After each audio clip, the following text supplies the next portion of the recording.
being an entrepreneur is a 24/7 job. And when you're hiring, you need a partner that works as hard as you do. That hiring partner is LinkedIn Jobs. When you clock out, LinkedIn clocks in. LinkedIn makes it easy to post your job for free, share it with your network, get qualified candidates that you can manage all in one place. For one thing, there you could post a job. LinkedIn's new feature can help you write job descriptions and then quickly get your job in front of the right people. You get qualified candidates. At the end of the day, the most important thing to your business is the quality of the candidates. And with LinkedIn, of course, you can feel confident that you're getting the best. Based on LinkedIn data, 72% of small and medium businesses say using LinkedIn helps them find high quality candidates. Find out why more than 2.5 million small businesses use LinkedIn for hiring today. Find your next great hire on LinkedIn. Post your job for free at linkedin.com/Altucher. That's linkedin.com/Altucher to post your job for free. Terms and conditions apply. What can 160 years of experience teach you about the future? When it comes to protecting what matters, Pacific Life provides life insurance, retirement income, and employee benefits for people and businesses building a more confident tomorrow. Strategies rooted in strength and backed by experience. Ask a financial professional how Pacific Life can help you today. Pacific Life Insurance Company, Omaha, Nebraska, and in New York. Pacific Life and Annuity, Phoenix, Arizona. Today on The James Altucher Show.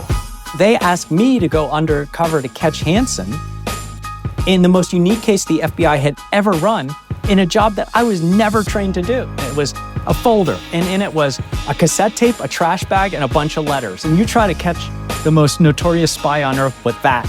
During the Cold War, he gave up our entire nuclear warfare plan and our continuity of government plan. So the Soviets would have known where to hit us with nukes, where we were going to fire, and where our nuclear arsenal was, and where we'd send the president, vice president, Congress, and everybody in politics that matters. Between the years 84 and 85, we call it the year of the spy in intelligence circles, we lost every single asset in the Soviet Union, all of them. We had no spies. We were completely blind during the Cold War. In the espionage game, we were losing the Cold War, which a lot of people don't know. This isn't your average business podcast, and he's not your average host. This is The James Altucher Show.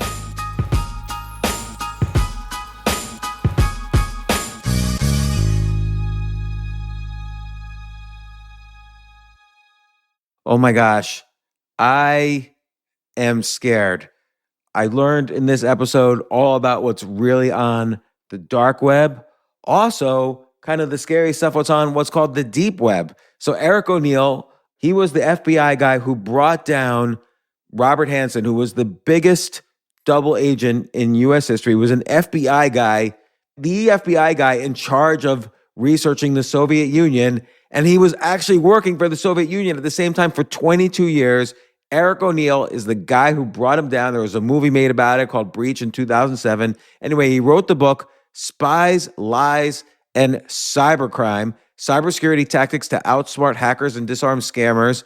And it is scary what is out there right now. And I'll let Eric tell the stories.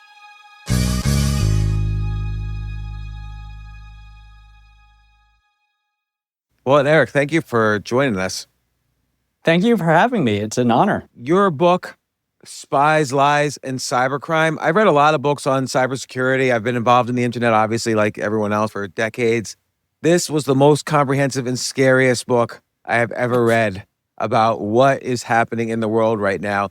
Plus, connecting the dots, I didn't know at first you were the guy who took down Robert Hanssen, the most infamous FBI, anti-US spy ever. Like, he was working for the KGB for 22 of the 25 years.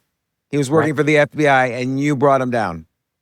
Yeah, so Hanssen spied against the United States for 22 of his 25-year career. He spied so long. He began with the KGB, survived the collapse of the Soviet Union and the reformation into the Russian Federation. And that was unique because that's when we were catching all the Cold War spies, and then reactivated himself and started spying for the SVR. And at one point, the GRU. So he spied for everybody over there in Russia, and they never knew his identity. That's how good he was. When the Soviet Union collapsed and they just handed over the names of everybody who was spying for the Soviet Union, how come we didn't catch them then? So what happened was a lot of these former KGB intelligence officers did what they were trained to do. When they were out of a job, they were kicked out of their job and they were mad. They were disgruntled employees. So they stole information from file cabinets and handed it over. It just so happened Hanssen was fortunate because the guy who stole his file decided to just throw it up in his attic for a rainy day.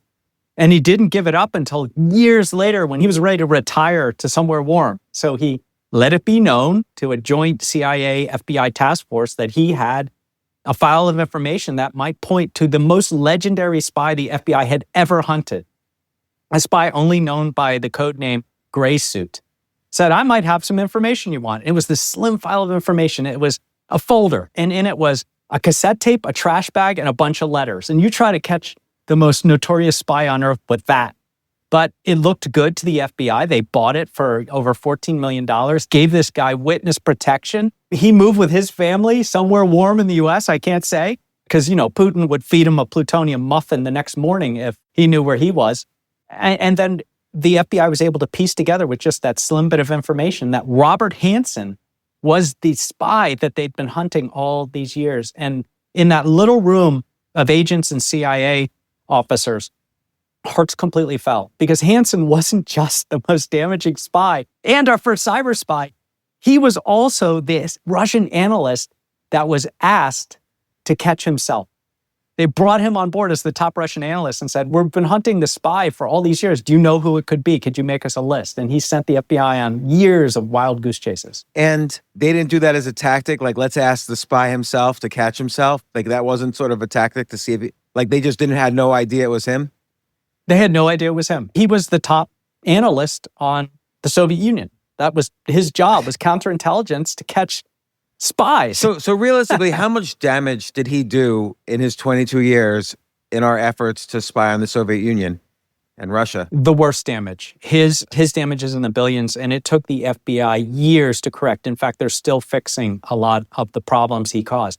He gutted the FBI from inside, but he also was able to get on task forces with other agencies, steal their information, and just some idea of the threat.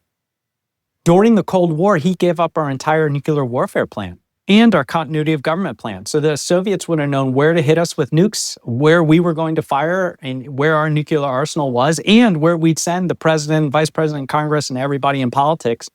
That matters if there was a catastrophic war. They could have taken out everybody. And did he give up any names of any spies that were in the Soviet Union? Like, were any lives lost of spies? He did. Between the years 84 and 85, we call it the year of the spy in intelligence circles. We lost every single asset in the Soviet Union, all of them. We had no spies. We were completely blind during the Cold War. In the espionage game, we were losing the Cold War, which a lot of people don't know.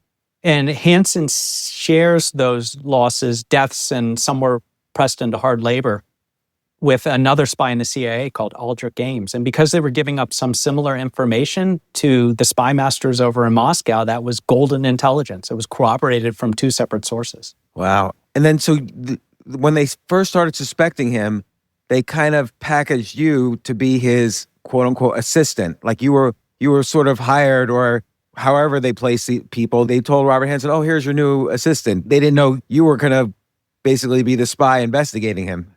Well, no, this is the craziest story. So they had a big problem with Hanssen.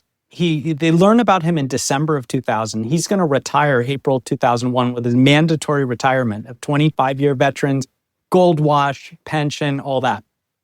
And they had to keep him in the FBI because they only had circumstantial evidence. There's evidence that was given by a source, and he could get a great attorney who says that source is compromised. This is the SVR, the Russian intelligence, trying to besmirch my reputation, all that. So they had to give him essentially his dream job. And they said, we're going to put you in charge of a new section we've developed at FBI headquarters, and we're giving you a promotion to executive service, and we're going to give you staff, and you're going to build cybersecurity for the FBI because you're the only guy who knows how to do it. And he was flattered. Everybody knew he was a narcissist. And what he should have done is just retired, but he took the job and probably thinking, I can spy more now. And now I have access to everything. I have access to the data center and make one last, big push and get one last payout, which of course is what the FBI wanted him to do. So we could catch him red-handed. And then the FBI looks around the FBI to find a trained undercover operative who knew how to go do this kind of investigation, face to face, having a conversation, what we call elicitation. We're having a conversation, James, and you think we're just having a friendly conversation, but really my job is to pull information out of you without you knowing. Am I the investigator right now? I'm not a spy. Well, you would be the spy, right? And I'm the investigator. Right? You're the investigator doing the same thing. You're doing an elicitation campaign. The only thing, we both know what we're going after. But here, they couldn't find a trained elicitation undercover op that could do the job and turn on a computer. It was just, the FBI was computerizing at that point. They had no idea. So, the FBI is very good at investigations and finding the best person to fit the need. They went deeper into where I was in this super secret undercover team of operatives called Ghosts. And my job was to follow targets, to investigate targets, usually from the shadows, counterintelligence and counterterrorism. And those are the disciplines I learned at the FBI Academy and through my career in the FBI. But I had never talked to a target except once by accident when he wandered up to me just out of nowhere and asked how to find a bus. And you had to learn not to show surprise on your face ever. And so they asked me to go undercover to catch Hanssen in the most unique case the FBI had ever run in a job that I was never trained to do. I've always had this philosophy that you have these points in your life where something big comes and you either leap at it knowing it's going to be really hard, but the payoff could be great. There's something amazing down the road. Or you take the easy road and you say no. And I took the leap, even though I knew it was going to, hurt my family and all that. Let me ask you a question. What is failure in this? Like, did you guys already know he was a spy and now you just needed to prove it, or you weren't quite sure? We suspected he was the spy. Failure would have been, and then this is not really a failure, but failure would have been he wasn't the spy and you just spent a year or two wasting your time. Yeah, so failure could have been he gets away with it, which would have been absolutely terrible for the FBI because the most important goal of the investigation was, one, determine he's the spy. Two, if we do that, catch him red-handed so we can put the pressure on him to get him to tell us what he did. And we could fix the FBI because he broke it. He broke it in countless ways. It has taken decades for the FBI even to repair what Hanssen did. So we really had to catch him red-handed to put the pressure on him to tell us what he did. My first job was find out if he is the spy. The other thing that could have happened in the case, knowing what we know about Hanssen now, is I'd take a bullet to the head. And that was the other way I could fail. So failure really wasn't an option for me. Either, I never work for the FBI again because I've just embarrassed myself, or this guy shoots me on his way out the door because he knows he has nothing to lose. He's facing the death penalty 3 or 4 ways anyway, legally. What's one more murder? So I had to win. And I've been in situations like that before, working undercover, where it's, you can't lose the target, but don't get made, which is almost impossible. And I just had to go in and succeed. And I did. And, the amazing thing about the story is I learned how to catch Hanssen from Hanssen because he was a braggart, because he was a narcissist, and he really just wanted someone to temper and instruct and teach. And I truly felt that he desperately wanted to tell everybody about his genius. So while he never directly said, I'm the spy, we would get very close. Like, what was very close? He was very close, and he would say things about espionage and about how the FBI is broken in a way that there are all these techniques you can use to find out whether you're being surveilled or find out whether there's an investigation open on you. And here's how you can check to find spies. And if you drop them, you can make a lot of money. He's always very instructively getting close to it. And in his final drop to the Russians, and I did catch him, and I found the information that had the FBI sitting there in camouflage, watching at this bridge when he dropped his final drop of information to the Russians. He dropped my name and information. It's suggesting that I would be a great person to recruit. Wow, that's how much you fooled him. And that's how much I fooled So him. one of the things you did, though, was you stole his Palm Pilot, and then you were able to take all the information off of it and then put it back on his person without him knowing. How did you steal his Palm Pilot? So what we did is we social engineered Hanssen. We hacked him, learned everything that I could about him in a psychological profile. And I realized that he disliked everyone in the chain of command above him, especially these 2 individuals, right? A section chief and an assistant director. And in fact, at one point during this bizarre investigation, and I think maybe this was a test, a loyalty test, he had me go in and cover of night into this assistant director's conference room and steal all the art off his walls. Oh my God. And so I did. Why would he want to do that? Just to see if I would do it, to see if I would, because he was recruiting me, to see how far down the rabbit hole I would go to be a bad guy. And I said, okay, I'll do it. Why not? What's the worst could happen? We're in a secure skiff. No one's ever going to come in anyway. So I stole it all and I hung the art around the walls in our office. With a little tongue in cheek, I put the scene of a fox hunt over my desk, the scene of two men in a boat in peril, in the high seas, over his desk, right? And maybe he should have been looking, between the lines a little bit. I used that assistant director and the section chief he didn't like to come in unannounced, slap $20 on his desk and challenge him to go down to the shooting range and shoot. And he was so apoplectic that this assistant director was staring at his art over his desk that it threw him completely off his game. And for the first time, he forgot to reach down into his bag and grab his Palm Pilot. And I knew something had to be on that Palm Pilot because he loved the thing. He talked about it all the time, and he was never separated from it. And then the operation was a go. He leaves to go down and shoot. I've seen the CCTV footage, and they did a great job of portraying it in the movie Breach, which is a movie about me and this story. Ryan Phillippe plays me. Chris Cooper plays Hanssen. He goes down there and fires off a clip, pulls back his target. There's a really nice grouping in the center, and then abruptly holsters his firearm and leaves. Doesn't say a word to anybody. Probably because he, touched his back pocket and realized, I don't have my Palm Pilot. How much do I trust Eric? I had minutes. I had gone down 3 flights of steps, a little unlike the movie. In real life, I run down 3 flights of steps, completely stressed out, hand it to a tech team, and I'm bouncing up and down on my toes, waiting for them to finish copying the thing. And I'd also grabbed a floppy disk and a data card. All that stuff is data. Grab it all from his bag. And I get there maybe like 2 minutes, 1.5 minutes before he does. Kneel down in front of his bag and realize that there are 4 identical pockets and I have 3 devices. And in my rush to grab this stuff and run, I'd forgotten.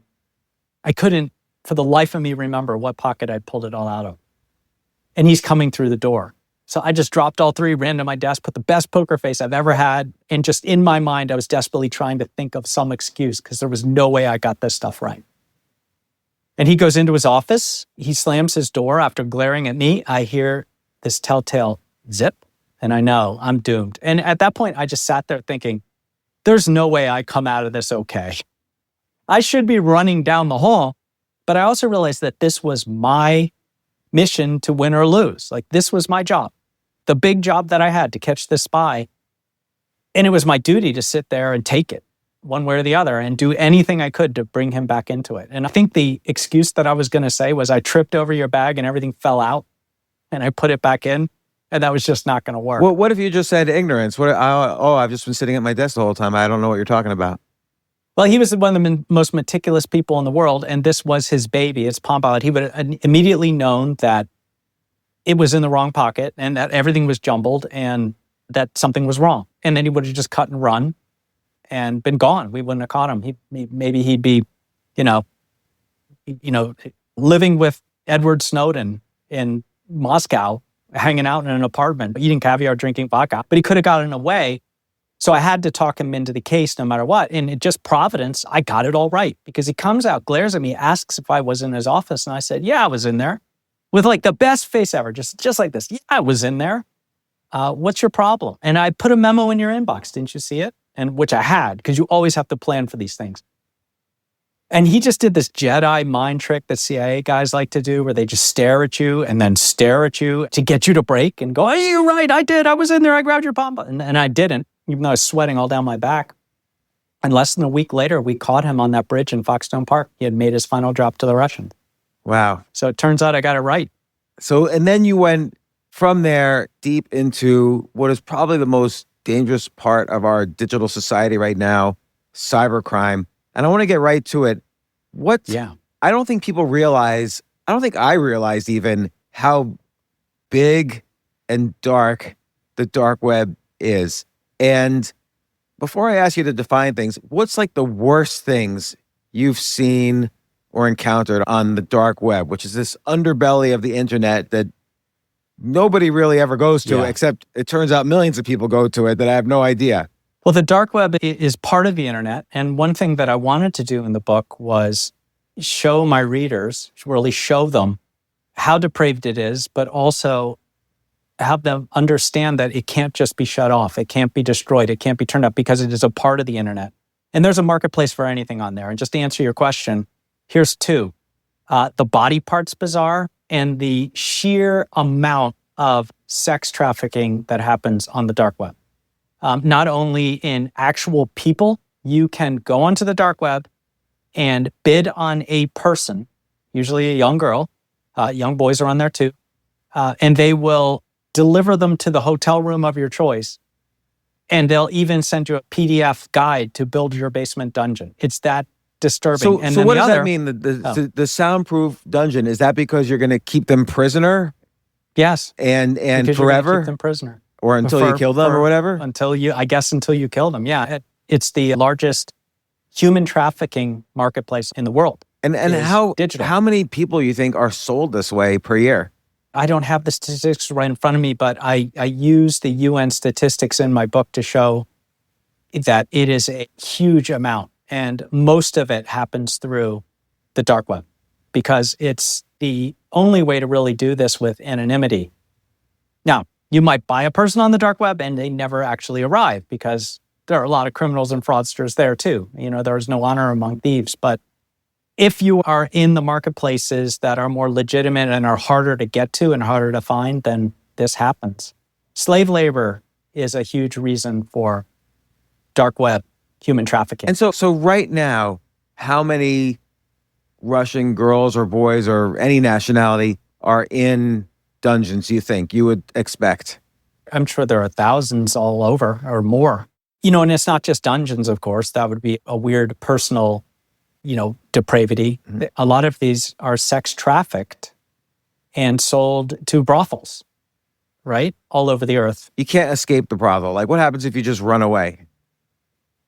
Well, if you can even get away, then they'll find you. But, most people who are sex trafficked have no documentation. That's all taken from them. They have no money. They have no one to call, right?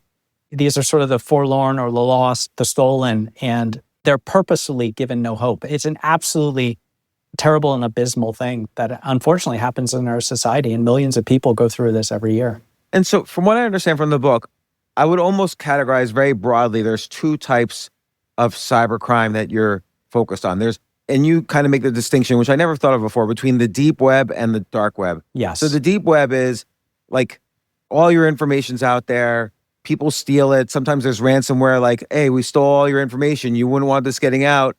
We're going to charge you $1 million for you to get your information back, or we're going to post the information. We're going to shut down your networks, all that kind of stuff. And there's exchanges for this data. There's these ransomware as a service, almost companies, you can call them.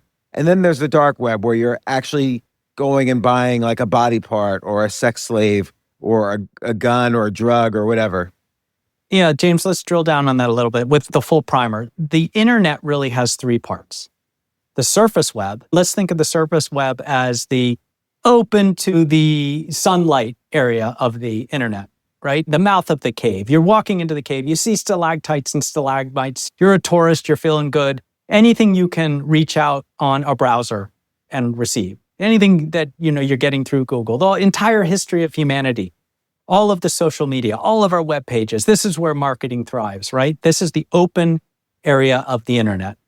Then you crawl deeper, down into the cavern where you're putting on your suit and your carbide lamp and you're crawling on your belly. And it's hard to get deeper, miles and miles below the earth in this cave system, which is the analogy I use in the book, because it's cooler than an iceberg. And this deep web, right, isn't a bad part of the internet. It is the secure layer of the internet. In fact, this is the area of the internet, 90% of the internet, which is astronomically large. The internet is so large, we can't actually wrap our minds around the number of zeros. The deep web is where cybersecurity is fighting cybercrime. for our data. It's where your bank records are, your medical records, everything you want to protect with a password. And if you're smart, something more than a password, because those don't work. We could get into that. It's everything that matters, right?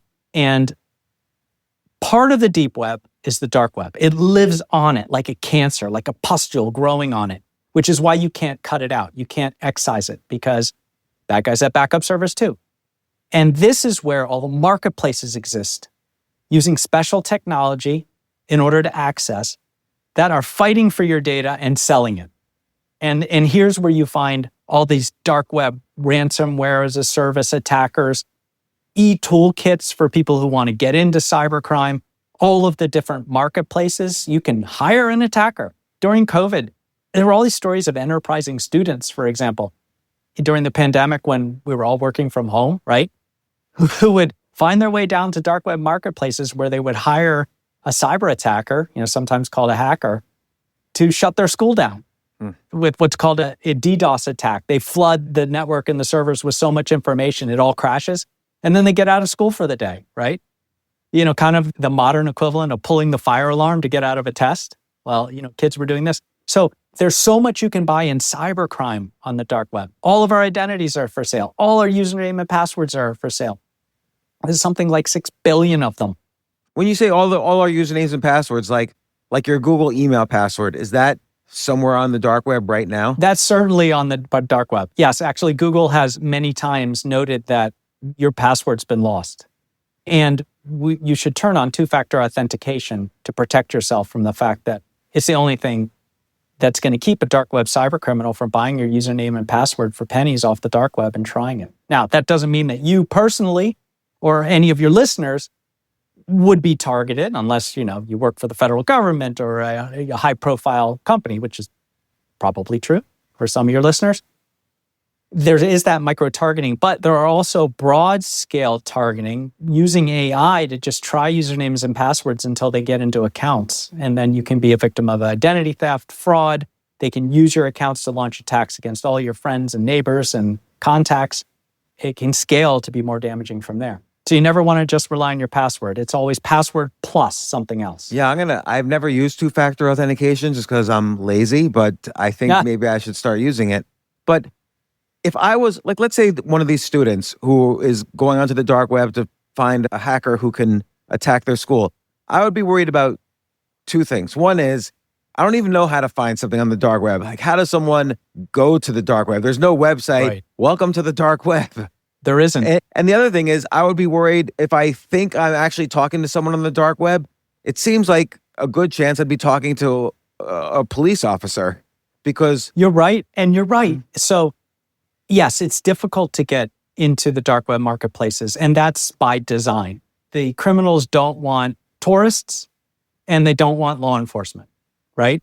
So the way that you learn about dark web marketplaces, I don't want people to go do this because, and I'll outline the dangers in a moment, it is usually through these underground message boards where people trade the onion sites. That's what it's called. It's called onion routing.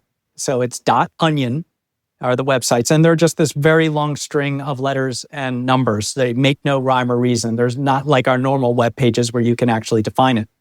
There's not like google.onion. No, it's not. You have that. There is no, well, I'll get into that in a minute. But you have to know the site, and then you use a special browser called a Tor browser, which literally stands for the Onion Network, the Onion Router, right? Browser. And anyone can download that and use it, and that will get you onto the dark web. Why you don't want to do it is most of the sites that you're going to find as a tourist are going to just hit your devices with this gnarly malware. And your computer's going to crash. It's going to hate you. It's going to spit fire. It's some of the worst malware because they want to infect you. And they'll steal your identity and all your data. So you want to be very careful. Also, you can hire an assassin on the dark web. And if you're going too deep and they think that you're somebody that shouldn't be there, that person might show up. So you really don't want to play around with the dark web. I do spend an entire chapter in the book, you might remember. I go down deep into the dark web with a friend to go chase down pictures for a client that were stolen from her phone. She had taken naked pictures of herself for her fiance or boyfriend at the time. And she was underage and really didn't want them on the internet. We were going to try to find the marketplaces they were on, but it was also a great instructive opportunity to record it and turn it into a chapter for my readers to see how difficult it is to get down there, even for a seasoned veteran who was paid by the DoD to become a bad guy and sell drugs so he could catch a big dark web drug trafficker. So we tell that story. So this is Halima in the book, right? Yes. How did she know naked pictures were on the internet? What did you do? What happened? Take a quick break. If you like this episode, I'd really, really appreciate it. It means so much to me. Please share it with your friends and subscribe to the podcast. Email me at altucher@gmail.com and tell me why you subscribed. Thanks.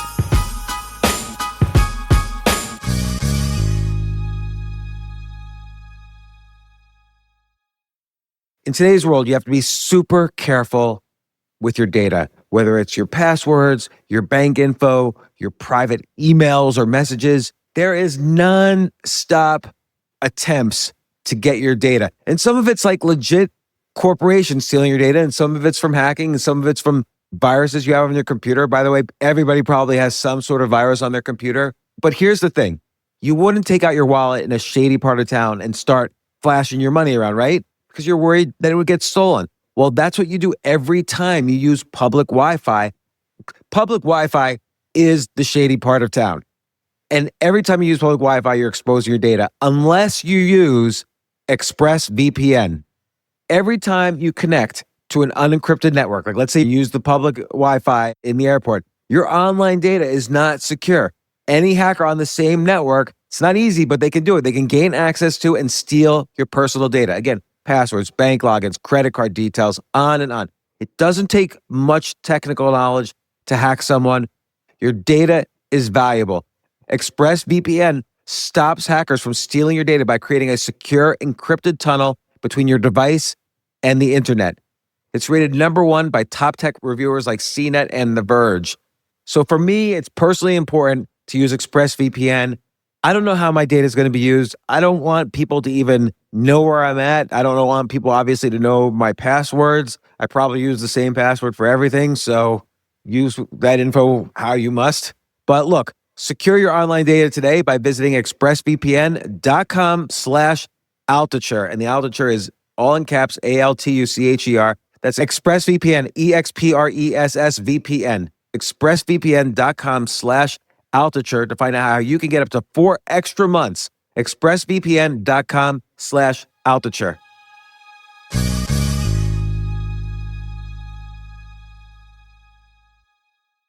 Being an entrepreneur is a 24/7 job. And when you're hiring, you need a partner that works as hard as you do. That hiring partner is LinkedIn Jobs. When you clock out, LinkedIn clocks in. LinkedIn makes it easy to post your job for free, share it with your network, get qualified candidates that you can manage all in one place. For one thing, you could post a job. LinkedIn's new feature can help you write job descriptions and then quickly get your job in front of the right people. You get qualified candidates. At the end of the day, the most important thing to your business is the quality of the candidates. And with LinkedIn, of course, you can feel confident that you're getting the best. Based on LinkedIn data, 72% of small and medium businesses say using LinkedIn helps them find high-quality candidates. Find out why more than 2.5 million small businesses use LinkedIn for hiring today. Find your next great hire on LinkedIn. Post your job for free at linkedin.com/Altucher. That's linkedin.com/Altucher to post your job for free. Terms and conditions apply. So she was contacted by a criminal, a cyber criminal, through a DM on her Instagram account, or Instagram account, yes, telling her that he had her pictures and he was going to sell them unless she paid him a lot of money. And her father, she finally told her father, they came to us, and we told her, look, this gang is in Belarus. We believe in Belarus. There's no law enforcement that we can use to take them down, but we will go find them and find the pictures and see how real this is. The pictures were showing up like sexy teen photos with her name on Google, on the primary search engines. And she was afraid her friends would see this. And she had just taken pictures and used Snapchat to send them to her boyfriend. And a lot of kids do this, and it's a terrible idea. And they do it because they believe that Snapchat, you take the picture and it disappears, right? That's not true. Unless you turn off a setting, it saves everything to your camera roll as you take the picture. In fact, law enforcement can get all those pictures from Snapchat anyway, so nothing actually disappears off the internet. So kids, don't snap anything you wouldn't want your grandma to see on Snapchat. Anyway, the attacker was able to use Instagram to get into her iCloud account, which is where her camera roll was saved to the cloud, download all her pictures, found the really racy ones, and then was selling them on an underage dark web marketplace for teens. And we actually took a snapshot of the website, where she was on there, that blacked out all the names. You just pick your teen and where they're from, and you can go in and look through their photos and then download whatever you want and pay. But what we were able to show her is that we went all the way down in the dark. We found the marketplace. We investigated and realized that what the criminal was doing was creating this marketplace not to sell the pictures, but to steal identities and data from people who would go on and buy it, right? With their pure interest, who wanted to go buy pictures of young teens. And the second you clicked on any of the links, your computer just was hit by this malware that stole all your information. Anybody who goes to try to buy these or even look at them is going to be hit by a major cyber attack. And we reached out to all of the major search engines and identified all the links and said, this is an underage person, and they all removed them. So we were able to give her the peace of mind, even though in that case, Belarus doesn't care, Russia doesn't care, China doesn't care. If the criminals are there, they just look the other way, unless it's a huge national event and a lot of pressure from administrations. And so that's interesting. So a couple things there. One is you're saying the site was set up, not the crime. Okay, they were committing a crime by selling these underage pics, but what they were really trying to do is they knew enough sickos would be buying these pics that they're the perfect ones to steal all their information because they're not going to complain. Oh, exactly. So is it the case that it was a trap? Is it the case that I could just click on a random link and that could take over my computer? Certainly. If you're in places where you can think of the places, the internet is filled with pornography and a lot of it's free. And the reason that it is because, they're posting it there because they want you to click through, and many of these sites will start trying to data mine you for information or look for weaknesses that can be exploited through a web browser exploit. Like what's a weakness that can be exploited? Well, we have all sorts of vulnerabilities. So one thing I talk about in the book is the need to patch our systems, right? And for an individual, for example, when you get that alert from your phone, saying from either Google, Android, or your iPhone, or whatever company you use for your phone, that says, hey, there's a critical update. That usually means that the brilliant engineers have found a flaw that a cyber criminal or a spy can exploit, and they want you to update quickly before, the bad guy finds a way into your phone. It's the same with any web browser or computer or operating system, and they can use different, sniffers or scanners in order to look at your, when you log onto their website. Now they have a connection to you. They can start scanning you to find a flaw that they can exploit. And then what they do is they just grab the toolkit that they can use because you didn't patch something, and now they're in. That's why websites can be so dangerous. And one of the biggest tips for anyone is be careful where you go. The internet's not a safe place. Go to legitimate websites. Don't play around with your data by going to things that are too good to be true or things that you believe are going to be dangerous because you want a great deal or you want to go look at a picture of a teen girl. Now, the body parts website. This is a website. The body parts bazaar. Yeah, this is a website that, now they sell body parts, I guess, like if you need a liver, they'll sell you a liver, and they took the liver from someone they killed or whatever. Like what? Yeah, they can get parts from all over. They get them from cadavers. Obviously, if it's transplanted, it sort of has to come from someone who either has just died moments ago or might still be alive. You do hear stories of people waking up in bathtubs because they decided to go join the wrong people for a party. That actually happens. Those body parts can find their way to the dark web and then can be sold on these marketplaces, and they'll even charge you for shady doctors who will transplant it for you, right? Like, for example, a heart went for something like 150,000 with the doctor to transplant it, eyes for 2,000. Wow. And, as I was looking, some of the weirdest things were like hands and feet. Does that work? $500. No, you can't transplant it. Just there are weirdos who just want to buy a human hand. Oh my God. And they're cheap, so I guess they I've never obviously tried this, FedEx it to you in dry ice. I mean, how else are you going to get a hand? Now, why did you come across this? Were you investigating something relating to this? I wasn't investigating something related to this. I was diving into the dark web just to find some of the most bizarre sites to be instructive for my book, just to really show what this place is and how crazy it is for what you can buy. What's weird is in your book, you describe these companies like Lockbit, which is, it's almost like a real company. They identify themselves, you know where they are. It seems like it's like a formal institution like Google is or McDonald's is. And you mentioned this one NGO where their information was hacked. The Lockbit was going to release the information unless the NGO gave them $5 million. What kind of information could be A, so important, and B, if everybody knows, it's Lockbit, why can't you just go find Lockbit and do something to them? I don't know.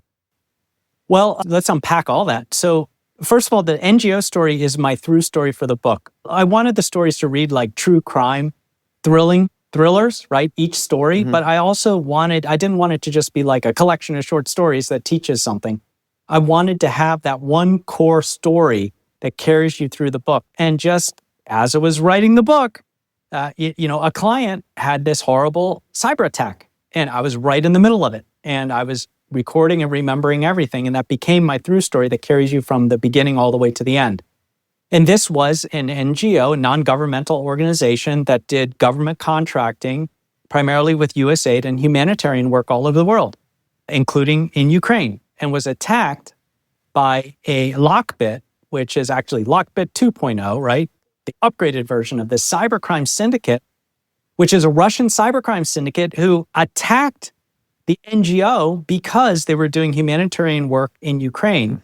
Lockbit believed it was their patriotic duty to harm anyone helping the Ukrainians. And I know this because the bad guy called me on my personal cell, and he had my personal cell because he was so deep into their data that he was able to just look at lists and found like Eric O'Neill and everybody. All the bad guys know my name.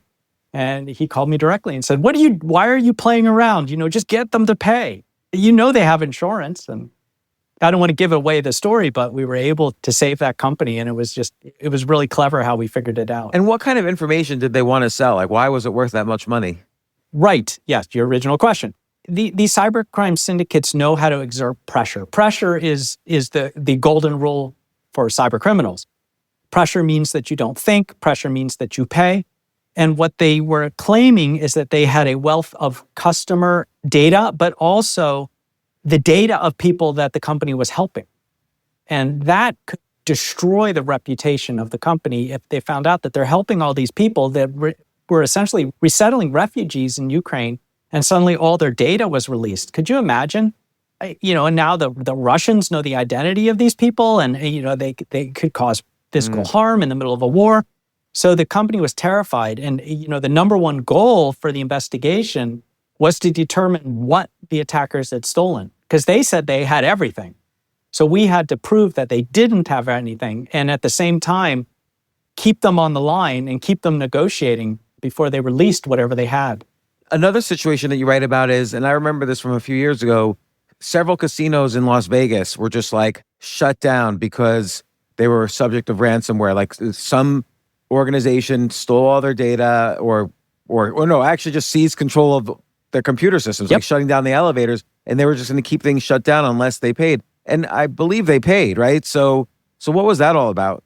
So this was MGM, the MGM. So I didn't realize this, and I go to Vegas a lot, not really because I like to gamble, but because I speak. And they've got these immense conference centers, and I've spoken at the MGM Grand many times. I didn't realize MGM owns like half the hotels in Vegas. And with a 10-minute phone call, a cyber attack group called Al5 and their buddies in this affiliate group called Scattered Spider, which are really good at what we call social engineering, were able to call the IT help desk for the MGM Grand and get the username, password, and two-factor authentication reset for a systems engineer. The IT people that are able to create passwords, create whole accounts, like do all the mayhem within a network, within a computer system if the bad guys get a hold of their account.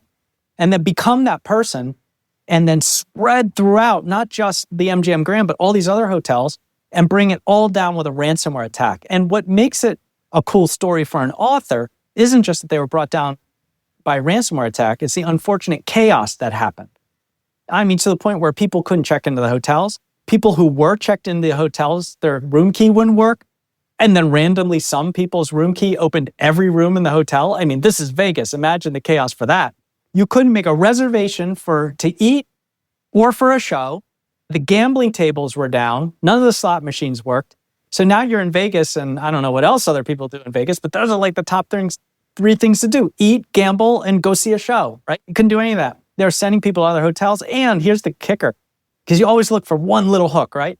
They were putting cases of bottled water in the elevators because sometimes the elevators would work and sometimes they wouldn't. And they didn't want people getting stuck between two floors and they couldn't get them out, without water.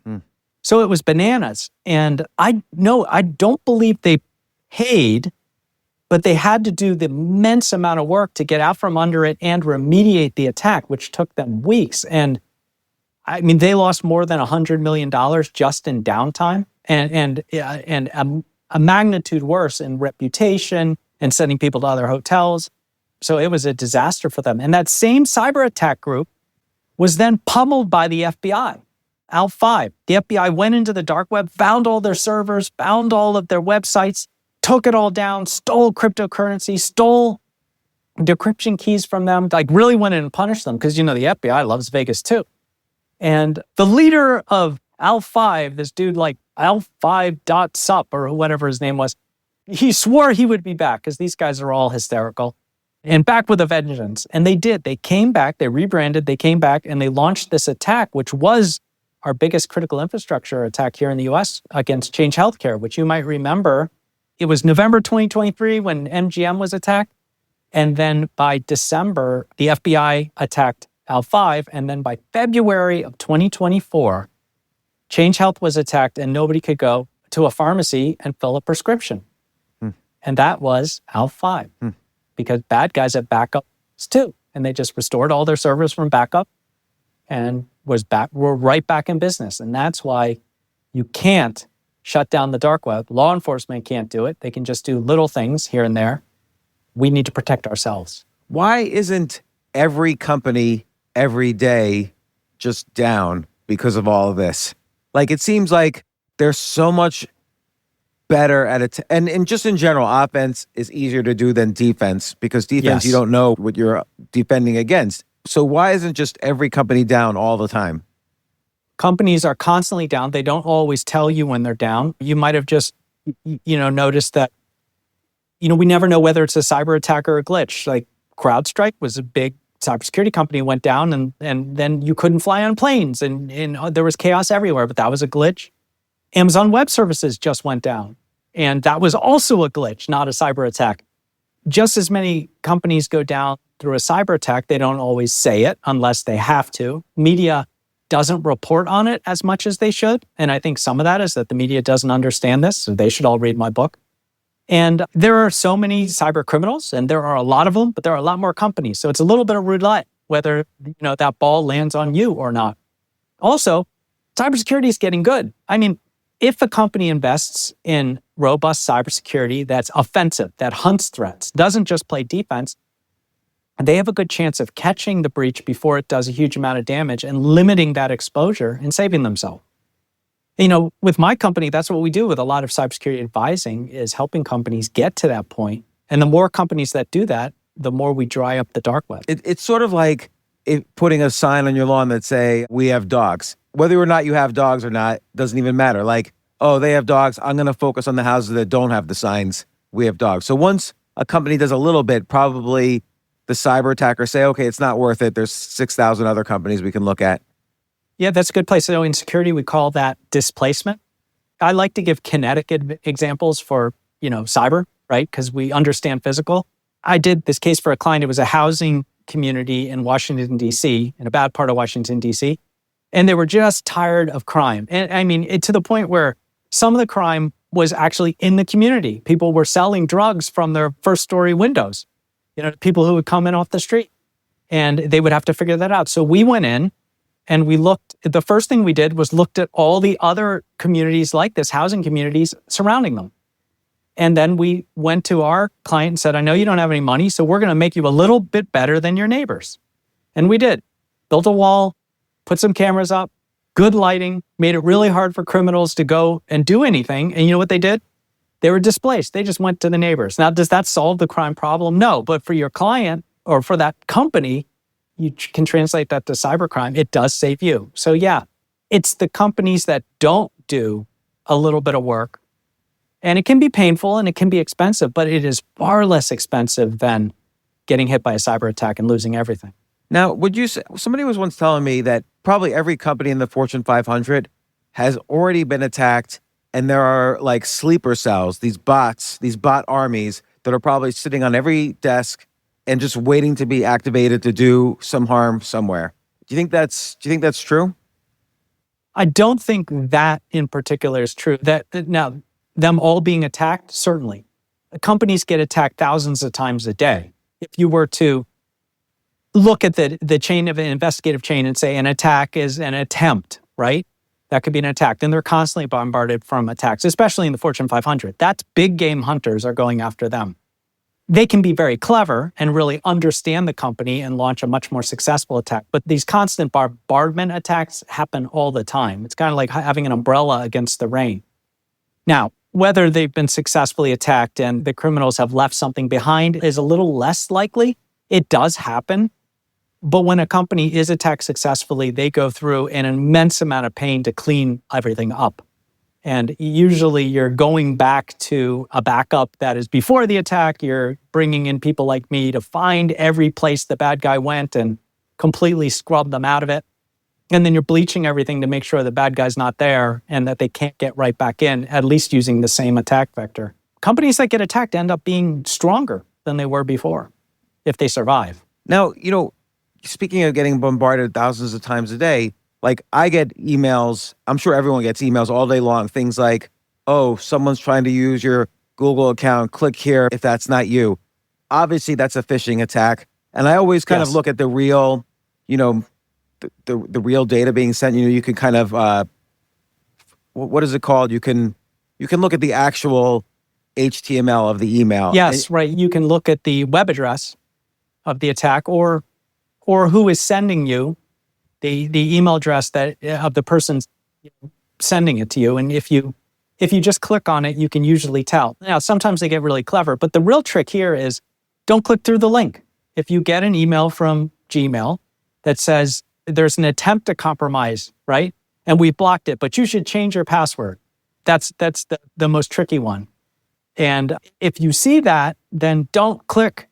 Go to www.google.com and then log into your Gmail account and see if there's an alert there. That's where they'll put the actual alert. Yeah. And if there's an alert there, change it. Or if you don't feel good, go directly to gmail.com and change your password there, but don't change it through a link.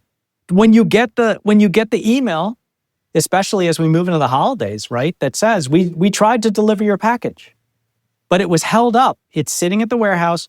We need more information to deliver it for you. Click here and fill out our form, right? Don't do that. Call UPS. Go to ups.com. Go to fedex.com and look directly for that alert. Don't trust that email. So I know that. And again, I get at least dozens of these a day, like between my spam and my regular inbox. A lot of them pass through to the regular inbox. But how many people have already clicked on that and they've already been compromised? Maybe their information hasn't been used yet. Maybe whatever's on their computer hasn't activated yet. But how many people in general in the United States do you think are already compromised? In just our conversation here, millions. In just the 50 minutes we've been talking, James. Wow. It is it is pervasive and it is broad spectrum. And the only way to stop it is knowledge. The only way to stop it is knowledge. The reason I wrote this book, so people read it. You're never going to get caught by, it's going to be really hard to catch you from one of these now because you've read the book. Like, you know that the punch is coming. You can see it coming. Well, not only was it such an informative book, but it really read like a spy thriller. Like, I really congratulate you on how you wrote it. You should write a crime thriller next, a crime novel. I'm serious. Yeah, like, you must have considered I've got it. a plan. All right. Yeah, I have a plan. I think my next book will be fiction, spy fiction. But you know, one of the reasons I wanted people to read it. But two, there are so many cybersecurity books out there that in a chapter will put you right to sleep. Yeah. And I wanted something that people would pick up and read because they love the book. They like reading it. Not only you get to read a good story, but it's like when you read a great story or you go see a great movie and you come out of it thinking you're superpowered because you also learned something. I think those are the best authors. And if you don't tell a good story, then people, one, won't finish the book, and two, won't remember it. And I just used the practice that I learned as a keynote speaker, which I've been doing for more than 2 decades very successfully. Storytelling, even though I talk about cybersecurity, people always rate me as the best keynote of the day. And it's because I tell really cool stories and people feel cooler after hearing me. And that's what I want people to feel after they read, but also learn everything they need to know to protect themselves from the scourge. And it's going to get worse. AI has made it all worse. AI hijinks now are making the cyber criminals' job so easy. Oh yeah, the whole deep fake thing where someone's daughter calls, is like, oh, I'm captured by bad men, and the mother's freaking out. This is in your book. And it was just a deep fake of the daughter's voice. It's crazy how that happens. It is. And you know, there's a new one. There's a scourge across the West now of this deep fake where here's how it goes. Let's just use your daughter, right? Your daughter calls and says, Dad, I'm in trouble. I screwed up. She's crying. I hit somebody with my car. It's a whole mess. I think the woman's pregnant. I just need some help. I'm in jail. And then the phone gets handed over and you hear this other voice and it's the public defender. Yes, your daughter's in jail and in this county, in this place. I'm her court-appointed attorney. You know, she's going to be stuck here for weeks. I don't know, maybe a month while we, set up trial and she gets arraigned and da-da-da. I need you to pay bail so I can get her out today. And oh, by the way, this is the only call she gets. After this, I can't talk to you illegally. Right? That's not true, but they know that you're scared and they're putting urgency and pressure on you. Urgency and pressure. That's what the cyber criminal has to do. That's your trick. If you feel that urgency and pressure, that horrible terror, you have to take a step back and think. And it is costing people thousands of dollars every minute for these scams. And they are using AI of somebody that you know to clone their voice. They're getting it right from our social media. That's crazy. And normally they try to do it when that loved one is on vacation or away. Right? So they're not going to be easy to contact and say, is this really you? Oh my God. So the solution I give in the book is have a code word with your family and your friends, right? That's a great idea. I'm going to do that with my daughters. Yeah, if you don't hear the code word, then you know it's probably not true. Or, on the call, I know it sounds crazy, but you get that terrified call from your daughter, a terrifying call, and you say, oh, honey, okay, I'm going to help you, but what's the code word? And if you don't say the code word, then, it's probably a scam. Eric O'Neill, you've done so much, both for your country through the FBI. I mean, Robert Hanssen's the highest profile double agent in history. And also just all the work you've done, not only in stopping these or helping in these cybercrime situations, but then writing this book and explaining it in such an easy to understand way through these stories, really riveting stories. It's a scary world out there. They should make a movie out of this book. Spies, Lies, and Cybercrime. Cybersecurity Tactics to Outsmart Hackers and Disarm Scammers by Eric O'Neill, former FBI spy hunter. Eric, thank you so much. This is just such a fascinating topic, and there's no end to it. So I hope your work gets better and better. Yeah, James, thank you. This has been a great podcast. I mean, this is definitely a keeper. You asked great questions, and we got down deep into some of the stories. And I guess for your listeners, I might offer, read the book, or if you really like my voice, listen to the Audible version, which I recorded, which was a lot of fun. It was a lot of work, but it was a lot of fun. And I also have a companion newsletter to the book where every week I go through a new cyber attack so the book can continue to live and breathe in your hands and you can learn from it. Thanks again, Eric. Thank you. Thank you, James.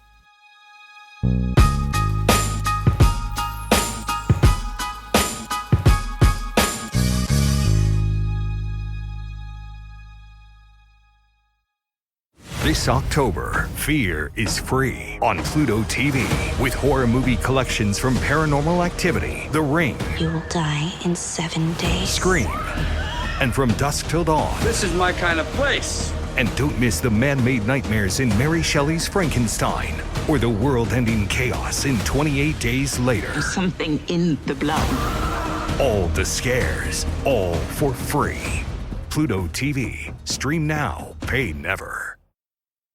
At Arizona State University, we're bringing world-class education from our globally acclaimed faculty to you. Earn your degree from the nation's most innovative university. Online. That's a degree better. Learn more at asuonline.asu.edu.